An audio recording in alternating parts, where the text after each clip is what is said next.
an embodied spiritual practice is actually one that connects you back to the earth and actually works with your life force, which is sexual energy.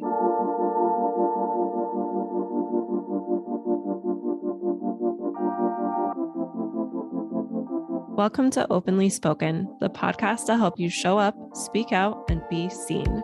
I'm your host, Celia Antonio, women's empowerment mentor, mindfulness expert, and quantum self-love coach. Every week, you'll hear real and unfiltered stories from me and my guests covering topics around spirituality, self-expression, womanhood, healing, love, relationships, and more. My intention with this podcast is to help sensitive, spiritual, ambitious women fully step into their potential so that you can live a life you love with every cell and every fiber of your being. And I get that it's not easy to fit into a box, so I bring in a variety of topics to feed your multifaceted self. You can find me over on Instagram at self-expressbabe, and info on where to find my guests are always going to be in the show notes below. I am so grateful that you're here, and I invite you to now set an intention, sit back, relax, and receive what is coming through to you on your headphones right now. Take what resonates, leave out what doesn't, and give yourself time to reflect. Thank you so much for being here. Now let's dive in.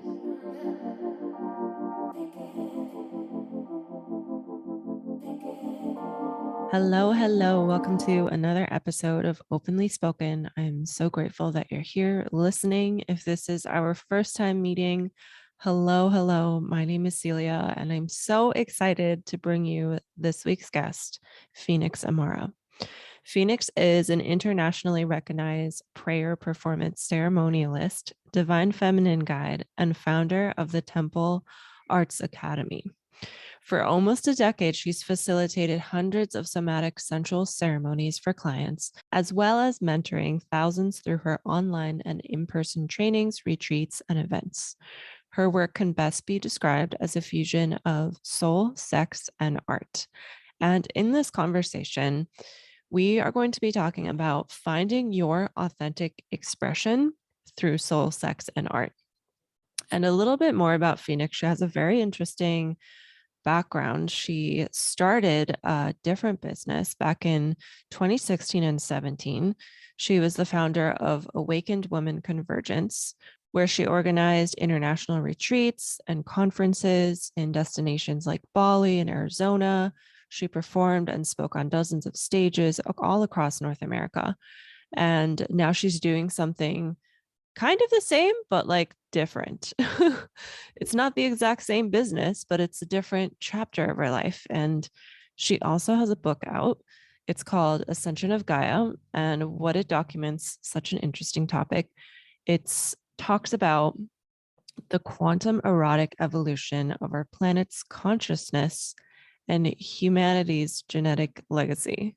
Very juicy, right? So let's dive into our conversation. Feel free to take some notes. And then after this conversation, I highly recommend you go and check out the links in the show notes so that you can find Phoenix and be in her world. Follow her on Instagram. She always posts, once in a while, she'll post like a grouping of a bunch of hilarious memes. And they're definitely like soul nourishing memes. I always love her memes. And then her website is also in the show notes. You can find her book in the show notes. And yeah, go ahead, be in her world, send her a message, reach out to her, especially if you enjoyed this conversation. And let's get into it.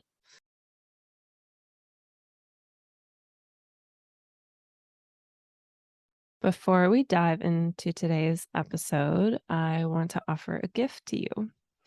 And I've created this gift because in 2020, I was in a space that you might be in right now. I was doing a lot. I had a full schedule, full life, doing what I loved, but without any space to breathe. I was living in my head most of the time, and I wasn't really aware of how disconnected I was from my body, even though I was a yoga teacher. And little did I know, my curiosity to answer this one question changed so much to me. The question was, what is divine feminine energy? I had no idea that following that curiosity would lead to basically a spiritual awakening. And so I've taken those codes and I've broken it down into 7 days, and we're going to have space in between to integrate. Integration has been a big topic in discussions lately with clients, with friends, of like really needing that space to allow things to like settle instead of consuming more and more. And in this little portal, in this free experience, we will have guided practices. We'll come together on group calls. We will also have women's circles that will be unrecorded so that it can be a safe space to open up, to get vulnerable, and whatever happens on the call stays on the call. It's kind of like Las Vegas. So this event, it's a free event. It's called Embodied Woman. It's happening October 3rd to October 14th. We will be moving through breath, body, mind, spirit, soul, all the things, body-based practices. There's a link in the show notes below for you to find out more and to save your spot. Now let's dive in to this week's episode.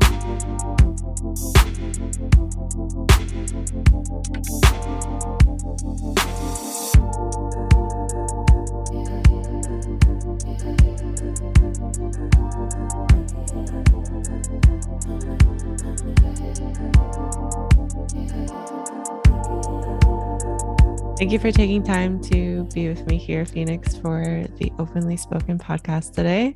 I'm so excited to have you. Yes, me too. It's nice to be here with you. Yeah.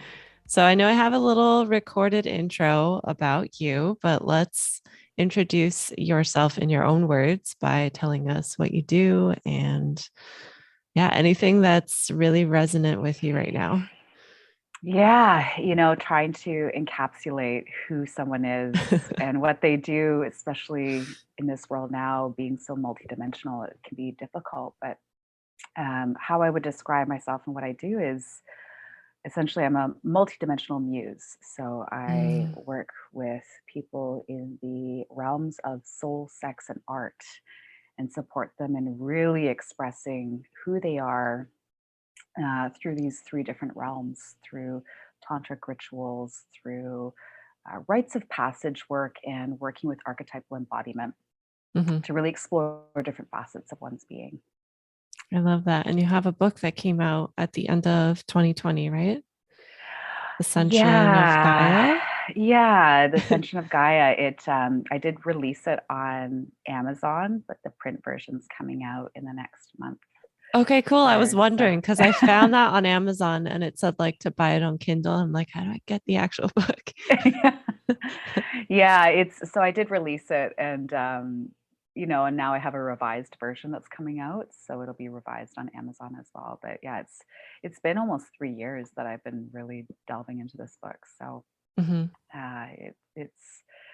it talks a lot about just the changes that are happening on the planet and how our planet's consciousness is transforming in her sexual evolution. And so because we are like the cells of the earth, we're also going through this evolution of our kundalini, of our sexual energy, of our awakening process. And so it documents those changes along with a lot of my journeys around the world, having these different rites of passage and initiations.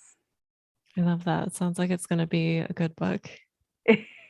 It's definitely, it's pretty out there, it's pretty out there, but I think everyone should be sharing, their life story in a way that is truthful, and mine's very truthful. So sometimes a bit too truthful, but. And also with the like sexuality piece of it, of like that we're having this kind of like awakening. I feel like you said like it's sometimes the book is like too honest or too much. It's wild to me that talking about sexuality is still like too much or like considered very radical. But I understand it because I am so new in this realm of sexual healing, and it's so beautiful when you get to a point where you're like, oh, this is why there are sexuality coaches out there. Like, this is why people are so passionate about it, because what we believe sexuality to be based on movies and what, our parents and grandparents teach us or don't teach us about sex is a complete lie. Essentially, yeah, essentially. Like, it was actually really interesting. I was watching the Goop series last night. Okay. So for anyone who's really new to this work, there's a really great series on Netflix. It's by Gwyneth Paltrow, and there's two series, and I've already watched the sexuality one, and it's really great because it actually, like, it's introducing my world to people in the mainstream. And I'm like, finally. And I was just watching the episode with Betty Martin, or Betty Dodson, sorry. And I mean, there's a few Bettys in the sexuality realm that are like kind of like the matriarchs, holding it down. And it was just so beautiful because they actually showed real vaginas on television. And I was like, On holy, Netflix. oh my God. I was just like this watching. I was like, oh my God, like, whoa.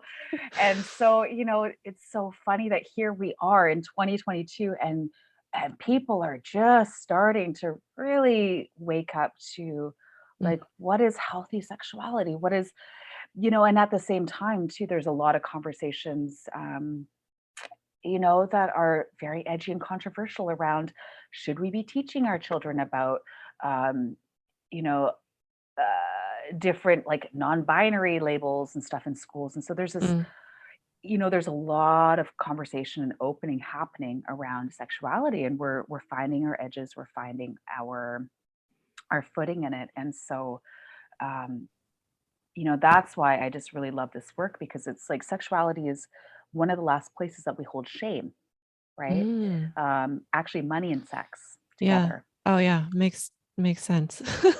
And it's funny because we create, our sexual energy and money actually in Mhm, our sacral. So mhm, they're intricately connected, right, into this power place in our bodies. And so a lot of times if people are suppressing that energy and pushing it down, they're literally stuffing down their life force, or mm, constricting it, or not even addressing it. And so when we start to work with sexual energy in a healing way, it starts to allow just for that more life force to flow through us. And that's why I love weaving in art therapy in with sexuality and healing, because it's a way of expressing that which is sometimes inexpressible, you mhm. know? It's a creative force. Yeah, Mhm, yeah. And it just allows you to share a little bit more through the modality of art, which can sometimes share what we're feeling without words, right? So mm, yeah, yeah. yeah. I'm really like, I'm very inspired right now because I have a course starting next week with a group of people, and it's a 7-week immersion. And like, so one of the practices is that we paint our lingams or our yonis, right? Oh, And then share that, you do like a self-portrait of it, or do you like actually paint your body? Or well, both? that's the thing is it's like, you have this assignment, right? So each week there's an assignment. So you can take a picture of your cock and do a Mhm, digital collage. You could paint your yoni and take a photo of it. You can paint a picture of it, like however you want to represent it. Um, but yeah, so often, like, even just watching the Scoop series, I mean, Gwyneth Paltrow's lead, senior executive chief had never seen what her pussy looked like. wow, Had never never, seen wow. never looked at her vagina, right? So it's just, yeah, it's creating a safe environment to explore these things, because it's not putting shame on it, like, "Oh my God, I can't believe you haven't seen your vagina." It's like, we Mhm, grew up mhm, without any sexual education, most of us, or yeah, very limited. mhm, And what we did learn was through porn, which is vastly different than real life. So, yeah, we had to be gentle with ourselves mhm. as we're exploring these topics and this work. So, yeah, yeah. It can be hard too to dive into exploring the work because I'm sure there's at least one person out there who's already triggered, like listening to this, and they're like, "Oh, they said cock," or like they're talking about painting their yoni. So, what would you say to someone who's feeling like that right now? Oh, it's an opportunity. Like, triggers are an opportunity, I think, to look at what's underneath there. you know. Um, I mean, I still get triggered by stuff. I mean, like, gosh, I've been in this work for a Yeah. decade, and there's still moments where I get triggered. And so it's just, I use it as an opportunity to be like, oh, what is this bringing up for me? Mhm. What is this wanting to show me? Right? Mhm. Where has this been unexplored? And, and yeah, and I think it's just breathing through the trigger and realizing like it has a message for us, you know. Mhm. Um, I mean, I had an experience last year where I was like, holy fuck, holy fuck, like a moment where I got invited to like a sacred orgy, you Oh know, my gosh. and like I was in the middle of the orgy room and just watching all these people making love around me, and I realized like, wow, how disconnected we are from that. Like, how many people have watched porn for their entire lives growing up and watched strangers making love, but to actually see people that you know in front of you making love, Mhm. um, it really brought up a lot for me. It was a sadness, there was a grief, there was like Mm. underneath the trigger, Yeah. um, and it was really beautiful because I didn't feel pressured to like join. I didn't feel like I had to push myself. I actually just like meditated in the middle of this like orgy room. It was really beautiful. And I was like, okay, I'm very awkward. Like, what do I do? And I just breathed, And then at one point, like a couple were making love right there. And then a woman and her dom, like this woman's head was in my lap at one point. Like, I just was like, okay, I'm just meant to be immersed in it. Um, and it had me like research more about tribal cultures and um, Mhm. how, like, and actually we just had Easter pass, right? Mhm. And the origins of Easter these are ancient fertility rituals, right? Mm. I didn't know So, that. yeah. Oh, yeah. Yeah. Like Easter is derived, the name is derived from like Sumerian names for Ostara, Astarte. Um, there's this lineage of goddesses Isis and Mary Magdalene. Mhm. Right? And Mary Magdalene was the consort of Yeshua. Yeshua has been represented as Osiris, as Dumuzi.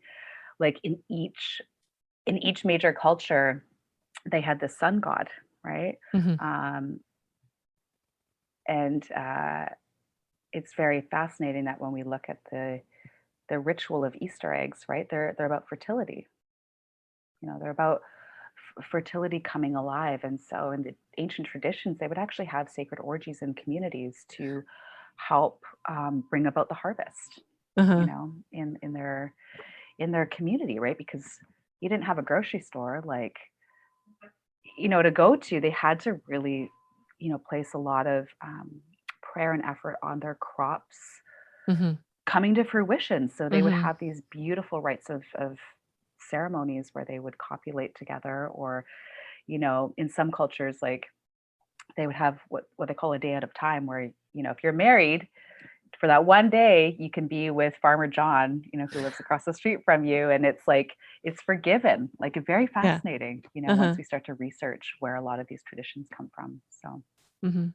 yeah, yeah, it's I all feel like we've there. definitely lost touch of having rituals and having more of that connection to our tribal nature. Like if we were animals, we wouldn't be hiding that we make love. Like animals, they're out in the open. They don't care. They don't have any shame around it. And it's Yeah, just interesting how like in nature, we're like the only species who are like, let's go hide in a room. totally. And or like not be vocal, or Yeah. yeah, hide it. And Mhm. I think there's a John Lennon quote. It's like we should be making peace in public, right? Like lovemaking is one of the most beautiful things, and yet we hide it, but Yeah. we make war in public, Yeah. right? Oh You man. know, right? And so the world, I think we're starting to, I think as Gaia is evolving and as we're transforming our relationship with the earth, and this again is what my book talks about. It's like I think humanity has seen themselves as children of the earth. And so what do we call our planet? We call her Mother Earth, Mm-hmm. right? And as children, it's like you look to your mother as like this, you know, we're this all-consuming, species that's been like suckling on her for a long time, like just taking. And now we're maturing to this point in our evolution where it's time to start giving back, right? And Mm. so that's also in these rites of passage, right? For every man, there comes this transition where they stop looking at the feminine as the mother, and they start looking at her as the lover.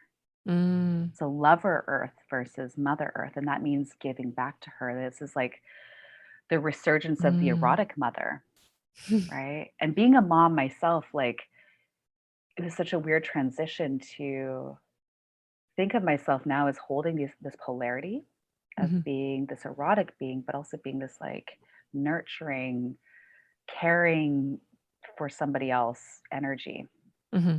right? And you can be both, you know. Yeah. Yeah. We're full spectrum beings. We get to have all of it. We get to feel all of it. Yeah, exactly. And that's why I love archetypal work too, because it really allows you this gateway into understanding these different facets of being. Mm-hmm. And I'm a bit of like a history nerd.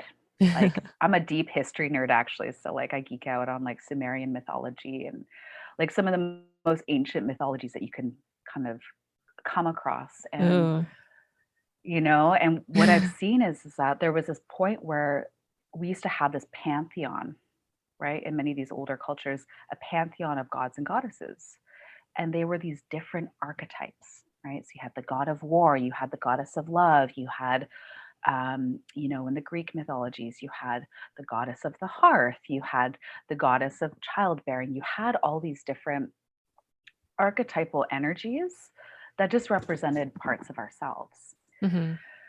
And then with kind of like this transformation of Christianity, I like to say transformation because I'm a big lover of Jesus and Mary, but I think that a lot of that work really changed by people that wanted to suppress Oh yeah, for sure. sexuality and Yeah. suppress life force. And so they kind of And collapsed all of control. these. Mm-hmm. Yeah, they collapsed all these archetypes into one. Mm-hmm. And so women had this one tiny sliver of Mm-hmm. understanding themselves as virginal, pure, and anything else is bad and sinful, and then the same thing for men, right? They had this Mm. like tiny sliver of what it meant to be good. And so we kind of lost this ability to access, I think, different parts of ourselves, different facets of our being. And so archetype work really starts to give you permission to access like your wild woman, Mm. to access your, I call her the holy whore, right? Or the holy slut, or holy prostitute, to access your dark feminine. And the Mm-hmm. same thing with men, right? Like to access that primal energy, Mm-hmm. that actually hetero women like myself deeply crave, you know? Mm-hmm. So I think we're starting to see a lot of this uh, understanding of these different facets coming back into the collective again. Mm-hmm. And, through archetype work, through priestess work. Um, and they're actually, they're part of rites of passage, Mm-hmm. you know. And Joseph Campbell's talked about this a lot. The hero's quest, right? Every hero or heroine needs to go on a quest, and you go through these rites of passage. Yeah. And we're starting to just find them innately now within ourselves and go on these quests and access these pieces of ourselves. It's almost like taking back all of these lost elements and putting them back in, Yeah. remembering, right? Returning. Membering whole. Yeah. Yeah. Returning back home. Mm-hmm. That's Yeah. how I see it. Yeah. Do you see any big Yeah. differences between like the women you work with and the men you work with? Because it feels like men have more freedom to be sexual, but at Mm. the same time, like what it is to be sexual that is given to us in the media is I really feel even porn, like I feel like that is one little sliver of what sexuality is. And it's just like I guess the dark side of it. But there's this whole like sensual, soft, spiritual, magical side of it. So I'm curious, like, what are the major differences you see? I'm well, like, so I've worked with definitely a lot of men in the past decade, like a lot. Like I would say probably like 500 men. Mm-hmm. In my first year actually of training, like I worked with probably like 100 men. Um, and I would say like one of the major things that they're all experiencing, or a majority of them, is porn addiction. Mm, And what happens is when there's an addiction to porn, and like again, a lot of it starts at like young ages, like yeah. 11, 12, 13. And so it's like programmed their nervous system, and it's also really like put their understanding of women into a very small box, and they Yeah. know that it's not like it's keeping them from the intimacy that they want, or the romance. Mm, Like I think that this is the thing, is that like actually deep inside we're craving that romance. yeah, You for know, like sure. that's why I love like 1800s, like those old stories, Wuthering Heights, or no, not Wuthering Heights. There's a few that are just, like chivalry, and Uh-huh. just like writing love poems, and being able to access that part of you that loves so deeply. And so these men that come to me, they're like, they know that they're finding it difficult to access that piece of themselves, and part of it is a porn addiction. And so a big piece around that is like helping them to let the desire Mm-hmm. to want to explore that and to tap into the well of love that they have become stronger than the addiction. Mm, And so we do that through edging practices, through just cutting out porn, through doing helping them through like deep emotional work actually. mm-hmm. Oh, my cat And wants also to like join the podcast. that's so cute. Oh yeah, and supporting them in feeling held too as well, and being able to tap into the well of emotions that is there, right, that they Mm, haven't felt so yeah. safe to explore. Yeah. And for me that means bringing them through it like a hero's quest, I call it. So I have a modality and a pathway for men where they go through like 6 major archetypes of a hero's quest, and it's like a rite of passage. And as they're going through that, then I embody the feminine aspect, right? So whether it's Mm-hmm. the divine mother, whether it's the holy whore, whether it's the warrioress, right? And I support them in accessing these pieces of themselves so that they can remember who they are. You know, Mm-hmm. um, the women that come to me, that's a whole different, like that's like I'm just so floored by like the sex priestesses that are just coming online, you know, Yeah. and remembering who they are. So I get a lot of women that want to train with me to actually do this work to facilitate these kind of journeys, Mm-hmm. which is really beautiful. Yeah, so it's like supporting them in the work of like womb work, of healing the connection to their yoni and their sexual fire, and then supporting them in how to hold containers for other people, Mm, that are yeah. safe, that are loving, and yet still allow people to crack the edges Mm-hmm. of their existence. Mm-hmm.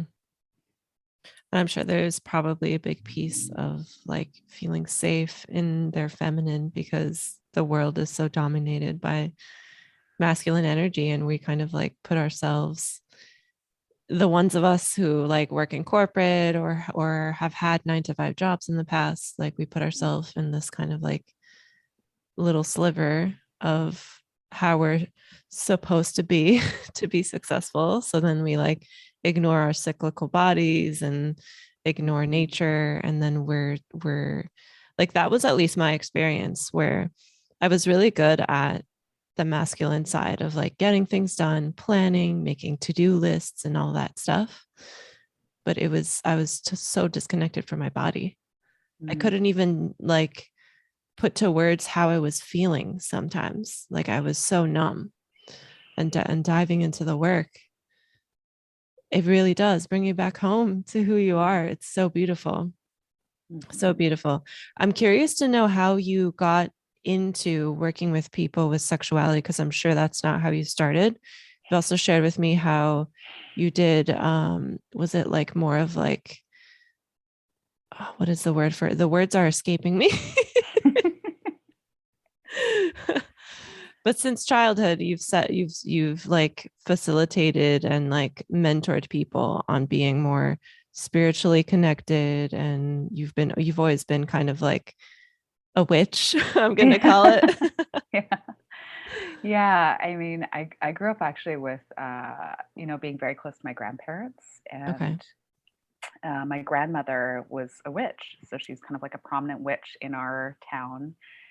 She's doing like ghost busting, and she's very much into astrology and reading charts and Mm-hmm. tarot and aliens and you name it. And so she kind of like unofficially mentored me in like, pagan ideologies or like a pagan perspective of nature magic, and they had this gigantic library of just books and books and books. And so like when I was like 7, 8, 9, I really started like getting into, these books and like making talismans. And then by the age of like 11, I was like aligning my chakras at night. Oh Like I my was, gosh, that's so cool. yeah, it's pretty hilarious. So like I like to say that like by the time I was like 12, 13, I was like smoking weed in the day and listening to Tupac and like hanging out with my friends. And at nighttime, I was doing these like chakra alignment practices, and I started astral traveling quite a bit. And I had some experiences that really kind of like freaked me out, like meeting extra dimensional beings and being like, holy crap, I am so out of my league. Like, Yeah. and starting to have a lot of flashbacks around my times in Egypt and, having these memories of like being underneath the pyramids, like, and actually apparently there is a stream that runs underneath the pyramid, Oh, and cool. so I was having these flashbacks. And so, I kind of shut it off for a really long time after having these experiences. And it wasn't until I would say I had a near death experience in China where I really kind of like strayed from my soul's path, and I tried to commit suicide, Oh my. and had a near death experience that really like kind of woke me up, back onto my spiritual path. And from there, I went and studied visual arts and kind of started getting back into my passion, you know. Okay. But then again, I kind of strayed, right? And I was like, oh, I have to be like pragmatic about my career choice, and I have to do something that will make me money. Mm, And so I decided that I was going to be an architect, because an okay. architect, you make lots of money. And so I started, like studying environmental design, and I went to UBC, and of course, like that whole industry, that whole realm is so masculine, and Mm-hmm. I really was not connected to my feminine. Um, I was just working so much, so hard. And it's funny because I see pictures of myself from that time, and I looked kind of like a boy, It's really interesting. And then I was going to do a master's in urban planning. And basically, at that time, like my marriage was falling apart. So I got married Mm-hmm. to somebody I wasn't in love with. Um, I didn't get into my master's program that I was like so dead set on, and I came across my first Tantra teacher. And Mm, so, like, I was like I went through this whole ego death of like who I thought I was supposed to be, yeah. and this whole new realm was opening up. So like I got divorced, and then I like was mentoring all these men, and I was letting go of this career plan, and I was then discovering like, oh my god, I'm such a babe, like, oh my god, this is my sexuality. you know and so from there, that's kind of what led me on this path. And yet still I knew that I needed to reconcile this like artistic part of myself, that is into performance and theater and visual art, but also the spirituality, the spiritual aspects of like all these things I studied, and how an embodied spiritual practice is actually one that connects you back to the earth and actually works with your life force, which is sexual energy. So, it just felt like everything came full circle, and that's where I've been sharing this Temple Arts Alchemy modality of like a means of reconciling those three things, like soul, sex, and art, and how that they're connected and how they can weave together, for this deeper healing, because it's so needed. Like there's all these adults that are starting to come into this awakening that like, oh my God, I want to feel free in my sexuality. I want to have an orgasm for the first time. Like, so many women that I've worked with that like they've never had an orgasm even. Like they've never had that, due to trauma or, being numb or just being disconnected. And so yeah, I feel like we are in this time where we as adults get to heal this within ourselves so that the next generation will feel comfortable exploring their sexuality or having a healthy relationship to their sexuality. And I feel like that next generation will have such a step ahead because sexuality is such a big part of who we are. And like we're the art from that. Like we're the result of two beings coming together. And like if we have all this shame and contraction around the beautiful like union of two people that make us, then gosh, that just like brings tears to my eyes.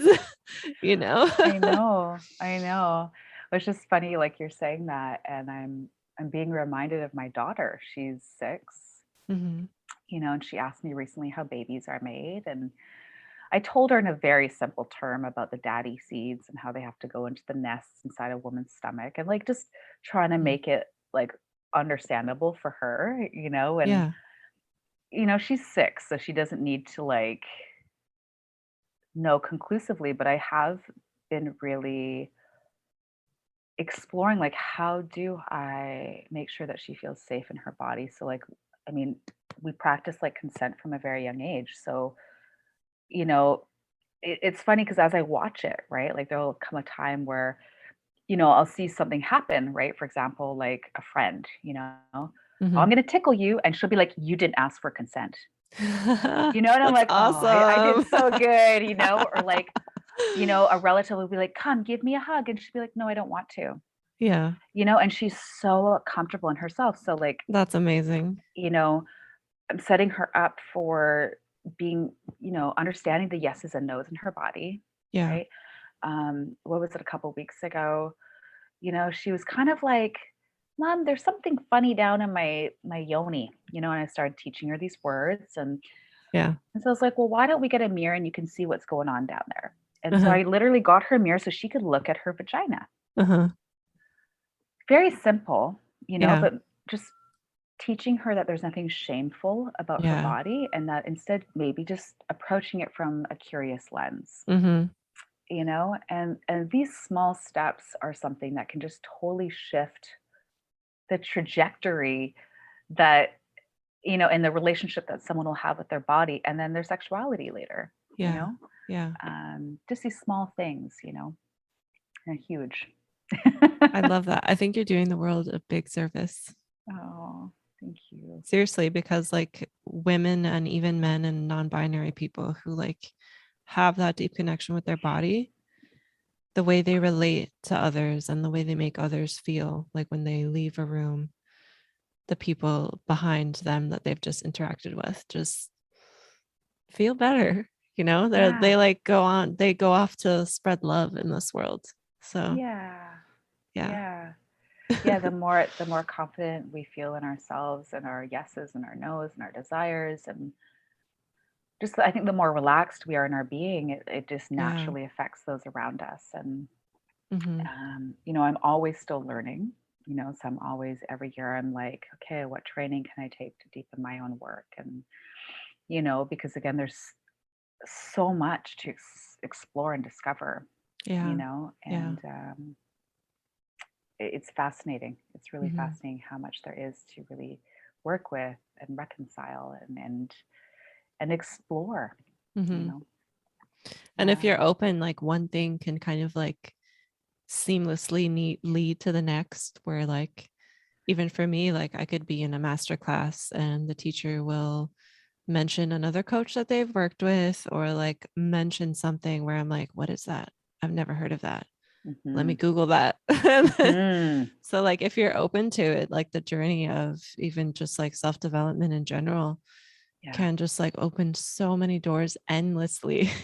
Yeah. And then it's like, how can you be bored with life? How can you not be Yeah. excited to learn something new about yourself and, Yeah. who you are meant to be? Yeah, I was like preparing for my course next week, and I was like, "Ooh, we're gonna do this," and like, it's even edgy for me, and like, I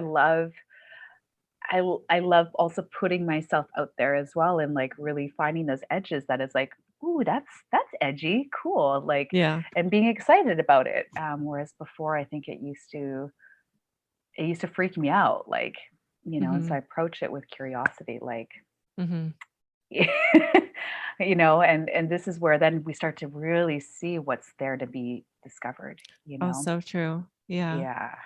Yeah. Like the Yeah. labels we have about ourselves. Oh, I'm not that kind of person. Oh, I don't do that. You know, Mm-hmm. when you start to explore and put yourself in these situations, especially with sexuality, um, then you start to really find out, oh, actually, yeah, like I could totally do that. Or, oh, I didn't know that even existed. Yeah. Um, like Mm-hmm. one practice I have clients do is creating their operating manual. Okay. Okay, and your operating manual is like a template. I actually have a link to it. I can share with you, and you can share with people. Okay. I could put Um, in the show notes. yeah, yeah, and it's basically just like it's like your operating manual. So like you put in your love languages. What Mm-hmm. are your love languages? What is your erotic blueprint? Oh. Um, what are the things that you would love to try? What are the things that you're willing to try? And what are the things you're not wanting to try? What is your attachment style? Like all of these pieces about yourself. What is your relationship with your parents like? Mm-hmm. Um, how would you like to be loved? Like just these insights so that like if you have a lover or you're dating someone, you could be like, here's my operating manual. Like have a peek, right? And it creates like deeper communication around what you love to explore, maybe what some of your triggers are, Mm-hmm. um, even your communicating style, right? Um, and it just starts to open up the ability to express what we want, what we don't want, maybe the places that have some tenderness, you Yeah. know? Yeah. Yeah, I love yeah. the idea of the operating manual.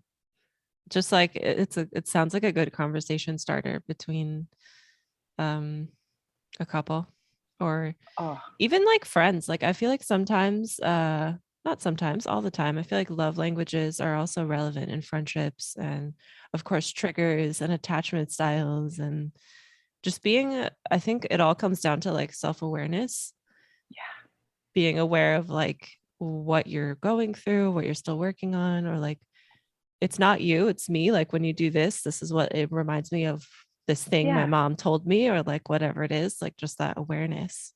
totally. Yeah, yeah. And it gives like a foundation for you to work on, Yeah. and also to showing where your boundaries are, right? Hmm. Like, you know, um, so that like your partner's boundaries, right? Hmm. And you can safely like tread around them, Hmm. without crossing them. Yeah, yeah, yeah. It's beautifully deep work, and I can see like right now I'm in the process of creating a practitioners program because there's Oh, so nice. many people that want to be sharing this work, and Um, I was working on my book for quite a while there, but now I'm shifting to being able to create a space for people who want to share this work with others, right? And part of it is like each time I teach this course or each time I share this work, it's like I too go through my own Mm, process of yeah. initiation, and like the codes seep through me and deepen within myself. Yeah. And this is just part of it, like being able to then translate that out to what someone else will go through, you know, because I've died and been reborn many times, you know, and so it doesn't get easier per se, but I'm like, oh, okay, that's what's happening right now. Okay, great. Yeah. You know, and I did take on the name Phoenix, you know, a decade ago. So I guess I have to be okay with, you know, being reborn from the ashes. But it's definitely challenging, right? When we're letting go of like our identity, you know, that Yeah. we hold on to. But then there's something greater on the other side that awaits us. So yeah. I've noticed that actually in I very first noticed it with like yoga teachers, but I've noticed it with people who work with helping people with sexuality, that they change their birth name. Is Mhm. that something that's like given to you by a tantra teacher, or is it something that like, where does that come from? Yeah, that's a really great question. I think it's this innate knowing that, um, well, first of all, in a lot of indigenous cultures, there's a moment where a youth goes on a vision quest Okay. and they ask for a name, a new name to kind of mark this transition. And so I think innately we've known this, you Hmm. know, um, and for myself and for others that I've seen is that taking on a new name has supported me in letting my old self die, Mm, and all that was attached to it. yeah. And being able to have a name, like a power name, that would support me in this next chapter to explore these different aspects of myself. So when I took on the name Phoenix, I asked God to show me a new name, you Yeah. know, because there was all of this attachment to my old identity, like shy. I used to be super shy, Me too. super shy. Like, you know, I had all this stuff around my childhood growing up and like victim and, and so there's all these stories that was really hard to let go of. And I actually had to take on a new name so that I could move forward so I could start to sing again. Like I had all this Yeah. trauma around singing and my name. And Yeah. um, so I think that that's like a big piece of it is as we're transitioning into a new chapter, sometimes taking on these power names, it's a different frequency. Hmm. Um, and it's a way of like allowing the spirit to evolve, Hmm. and not everybody needs to, right? Yeah. It's just a tool that can help. It's interesting too how like we don't choose our name. It's just given to us, and it's like, all right, you this is yours for life. This is what Yeah, people are supposed to call you. yeah, and whether or not like the soul is communicating that to the parents or not, Yeah. still there's that moment where we do shift, and we do transform. And so why did this happen in indigenous cultures, right, or tribal cultures, where there comes a moment where like, okay, you've shifted out of that name now and you're transitioning into a new one, Mm, you know? So yeah. um, it is fascinating. It is fascinating. But yeah, I've been making peace with my birth name these days instead of just playing around with it. And it's kind of foreign. It's kind of weird, because it's like even reconciling these old parts of myself back into this wholeness has been healing, you know? Hmm. So yeah, yeah. So I have a few rapid fire questions I like to do towards the end. Okay. And then after that, we'll talk about like where people can find you and work with you. We've mentioned a little bit before what you're up to, but we'll just mention it again. Awesome. Yeah, Okay. let's do So the it. first one is, what does self-love mean to you? Self-love is being at peace with who you are right now in this moment. Beautiful. Yeah, yeah, yeah. And then finish this phrase. The way to my heart is. The way to my heart is love letters and memes. That's how you post memes. Your memes are so funny. It's really hilarious. Like and I think anyone who runs a social media account can relate to. It's like there's something so beautiful about the carefully curated, feed, and everything's been carefully chosen and it fits an aesthetic. And at some point, I was like, this is not representing all of who I am. Mhm. Like I actually have a very crass humor. Um, I love memes, And I want to just be able to share more of who I am, you Uh-huh. know? And so I was like, fuck it. Like I'm just gonna start sharing memes every week and being more true to myself, you know? And it's been really fun to just play with those different pieces of, again, the archetypes, right? Like I Yeah. have a joker in me, you know, that loves to play jokes and tricks and pranks Mm-hmm. and I think that's beautiful, you know. Does it look carefully curated on my feed? No, but is my life this perfectly curated, you know, highlight reel? No, Uh, it's not. Like no, thank it God is life isn't not, like that. you know. And I don't know. I think that that's being more authentic and vulnerable and real. Hmm. So that's what I've been really focusing on these days. Is how can I just be more authentic to myself? Hmm. Because at the end of the day, it's really comes back to me, like, am I living my life authentically or am I living a fake life just Hmm. to look like I'm fucking cool, you know? Like, right? So, Yeah. yeah, yeah. Our words of affirmation, is that your main love language by any chance? Because love letters Actually, and memes kind of fits into that. yeah, I mean, it's actually, it's close. So it's words of affirmation and gifts. Oh, nice. And Okay. so for me, it's like I love like those romantic touches of like flowers or like homemade gifts or just Hmm. like these little gestures, you know. Hmm. I'm deeply romantic. Um, and I like to try to weave that into my work as much as possible, like sending people gifts. And um, in the past, I've painted pictures of my lovers and like, you know, just a very like Renaissance woman, I would Yeah. say. And I feel like, yeah, that's like the romance, right? The eros of life. Hmm. How do we explore that and embody that, right? And really Hmm. bring that into our lives on the daily, regardless of being a mom, running a farm, writing Yeah. books, you know? Yeah. And not Yeah, like shutting that part of us off because now we're a mom, so we're not allowed to do that anymore. Yeah. totally. Yeah.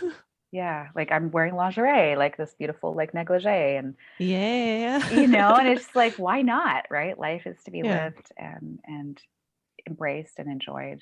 Hmm. Yeah, And it also yeah. benefits our children. Well, I don't have a child yet, but it benefits the children of the earth It when our does. mothers are fully themselves, because Yeah. we take on the self-esteem and confidence and maybe some of the traumas and shames that our mom has just by being around her. Like I know that happened with me, Yeah. you Yeah. know. Yeah, we inherit a lot of codes, you know, gifts, but also the wounds, you know, Yeah. from our lineages. And I'm doing my best to like do my own healing so I don't pass on too much to her. And, you know, there's actually I have a journal that I write in that I'm going to give her one day when she's like, you know, 20 or 23 or Oh, something like that's that. And it's like, beautiful. hey, buddy, I'm sorry about this time that I da da da. Like, Oh. you know, if you need to talk about this in therapy, or, you know, but like I capture these moments for her because it's like I will forget one day. And also, it's like imparting these pieces of my heart, you know, so Hmm. that one day she can read them and just kind of know, yeah, a little bit about where I was at, right? And like, you know, my book talks about like the incredibly painful pregnancy that I had. Mm, And it's really interesting because I just really started coming into the understanding of ancestral healing when I was pregnant okay. and how oftentimes we repeat the cycles from our parents, like literal events actually get repeated. Yeah. And it wasn't until I was pregnant that I really understood that. And that's why I feel like too, like the ancestral healing piece is woven into that soul aspect I was talking about with soul, sex, and art. It's like when you understand that sometimes the patterns that are showing up in your relationships or the way that you relate to your sexuality or the way you relate romantically are actually sometimes patterns from your past. Hmm. And when you start to dig into that, like just gives you greater context for where you're coming at, right? Yeah. Yeah. And that's where we as like cycle breakers or cycle healers, you know, um, we get to do that healing for our lineages. Yeah. for maybe the first time since ever. I don't know. Mm-hmm. Yeah. Yeah. So There's so I could much talk. there that I could like keep talking to you. I know. Yeah. I have to do But maybe we have to do a part 2 because I do have another recording right after this. But we'll move on to the next question. And we'll have to chat again, whether it's recorded or not recorded. I'd love to connect with you. Yeah, me too. Me too. So enriching. Yeah. So what is your favorite part about being a woman? Hmm. I usually keep that one for last, but that just came out. I think my favorite part about being a woman is just like the luscious sensuality that is available to me. Mm-hmm. And, it's like tapping into the primal, tapping into the deeply sensual, tapping into this silky softness, that it's like an energetic cream that you just want to like put on your finger and lick. Like I love feeling that and being like the embodiment of that and being able to embrace that, and it's been something I've really explored in the last 5 years, especially, it's just how to like the warriors always felt more comfortable for me growing up, Mm-hmm. being like a fighter and Mm-hmm. me against the world and like that kind of energy. And so embracing my softness has been a new edge in my archetypal understanding, and that it's okay to be soft and it's okay to be like luscious and silky and um, yeah, and that as a woman I get to experience like, I mean, heck, we get to have multiple orgasms easier than our divine counterparts, Yeah. and it's built into our biology, and so being able to be an embodiment of that and then share that with others has been really fun and beautiful. I love how you described that. You're definitely a writer. That's a new title. It's definitely a funny title. I'm like, oh, I'm a writer. Okay, great, fun. Yeah. Okay, last question. When do you feel most alive? Mm. Yeah, I feel most alive when I'm creating, Mm-hmm. like just creating, um, whether it's like a new piece of art or creating a ceremony or creating a new course, or I really get off on the art of creation. Like, ooh, it's like this, it really just lights me up. And if I'm ever in a funk, Mm-hmm. like recently it's been last 6 months have been a little bit more funky just because I've been building a home and starting a farm with my friends. Like that's a whole nother story. Like, you know, now living at my mom's part-time while I finish my home. Like it's been Mm-hmm. hilariously challenging. And I had to ask myself the question, well, like, how can I bring more joy into my life? And it's just like creation, Yeah. just simply creating. So what can I create today? Ooh, great. I'm gonna, work on my new website that's coming out. I'm gonna create some beautiful new graphics. I'm gonna do some writing on death today. Like just allowing creation to kind of light me up again has been a reminder for me. So I love that. yeah, yeah. Art, right? Yeah. Art lights me up. Yeah. Yeah. So where can the listeners of this episode find you online, find out more about you, and work with you? Yeah, if people are interested in sacred sexuality and the work of soul, sex, and art through Temple Arts, they can either find me at my website, which is phoenixamara.com, and a new website is actually coming out like very soon. It's Ooh. insanely gorgeous. I'm very excited about that. Or they can find out more about Temple Arts at templeartsalchemy.com. Okay. And they can also find me on Instagram at the Phoenix Amara. I do have my practitioner training that is happening this year. And what I'm really excited about is I'm actually going to be doing some live events, which I haven't done since last 2 years. Mm-hmm. And these are like the downloads have been coming through, and they're fucking next level. They're next level, like next level, in terms of exploring theater and sexuality and fantasy. So, for people that feel ready to explore that realm, they can reach out with more questions or book a consult call and explore more of my programs. So amazing. yeah, I'll put those links in the show notes. awesome. Yeah, wonderful. Thanks so much for having this conversation with me. Yeah, thanks for initiating it. It's important and needed.